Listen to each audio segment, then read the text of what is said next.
ہے بیوی اگر متقی اور پرہیزگار ہے تو اللہ تعالیٰ شوہر کے دل میں محبت ڈال دیتا ہے. شوہر اگر پرہیزگار متقی ہے تو بیوی کے دل میں محبت ڈال دیتا ہے. ہمیں صوفیہ اکرام نے کہا ہے کہ ہر آدمی یہ سمجھے کہ اللہ کے پاس میں شاید خراب ہوں، یہ مجھ سے اچھا ہے. سامنے والے کو اگر آپ اپنے آپ سے اچھا سمجھیں گے تو لڑائی نہیں ہوگی.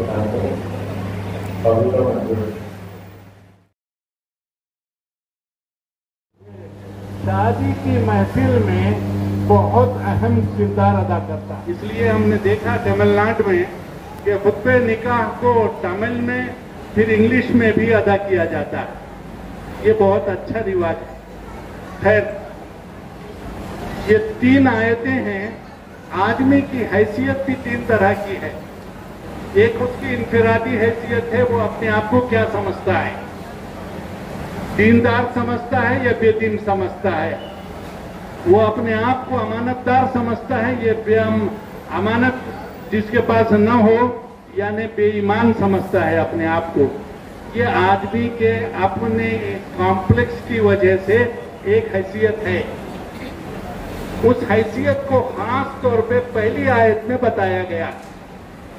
اے لوگوں، تم اپنے آپ کو سپیریورٹی کمپلیکس میں ہو تو یہ سمجھ لو کہ تمہاری تخلیق حضرت آدم سے ہوئی ہے.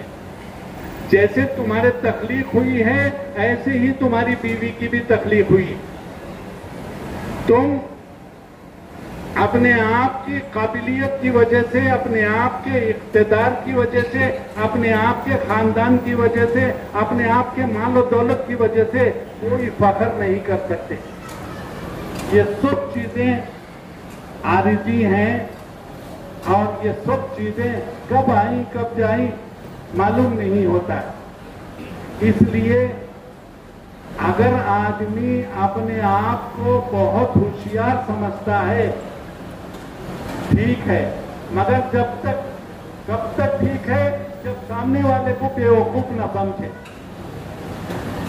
آدمی اپنے آپ کو بہت قابل سمجھے اپنے پڑھائی کی وجہ سے، اپنی حیثیت اور مقام کی وجہ سے، یہ بھی ٹھیک ہے، مگر دوسرے کی عزت نہ کرے، یہ توہین کرے، ڈسکرمنیشن ہو، یہ خراب ہے. اسی وجہ سے قرآن کی یہ پہلی آیت خطبہ نکاح میں پڑھی جاتی ہے جس میں مسلمان اور غیر مسلم کا فرق نہیں بیان کیا گیا ہے. یا ایھا الناس، اے لوگوں، اتقوا ربکم الذی خلقکم، تم ڈرو اس رب سے جس نے تم کو ایک جان سے پیدا کیا. حضرت علی کرم اللہ وجہہ بہت بہترین انداز میں کہتے ہیں پہلے کیا ہوتا تھا، اپنے خاندان پہ لوگ فخر بیان کرتے تھے. حضرت بی بی خدیجۃ الکبریٰ کا جب عقد ہوا حضور اکرم صلی اللہ علیہ وسلم سے تو نبوت سے بہت پہلے 15 سال پہلے کی بات ہے. ابھی آپ کو نبوت نہیں ملی تھی، صرف آپ 25 سال کے تھے.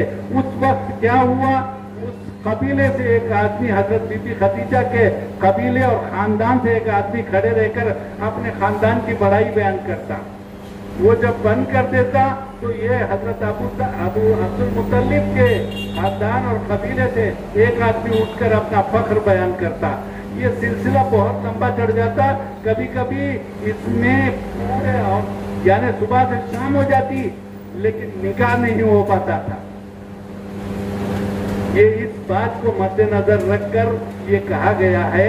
حضرت علی کرم اللہ وجہہ فرماتے ہیں، ان کا ایک شعر ہے کہ اگر تم کو اپنے باپ داداؤں پہ فخر کرنا تم اپنے آپ کو بڑی شان کی بات سمجھتے ہو، باپ دادا پہ کیا فخر کرتے ہو، ذرا اور آگے بڑھو، ذرا اور آگے بڑھو، جہاں تک آدم کے پاس چلے جاؤ گے تم. اور آدم کو آگ اور مٹی سے پیدا کیا گیا ہے. مٹی اور آگ کوئی فخر کرنے والی چیز نہیں ہے. مٹی اور آگ فخر کرنے والی چیز نہیں ہے. یہ کوئی فخر کی بات نہیں ہے. تو تم یہ فخر کرنا چھوڑ دو، اور یہ فخر کرنا چھوڑ دینے سے لوگوں میں میل ملاپ بہت رہتا ہے. ہمارے صوفیہ اکرام نے ایک بات بڑی اچھی کہی کہ آدمی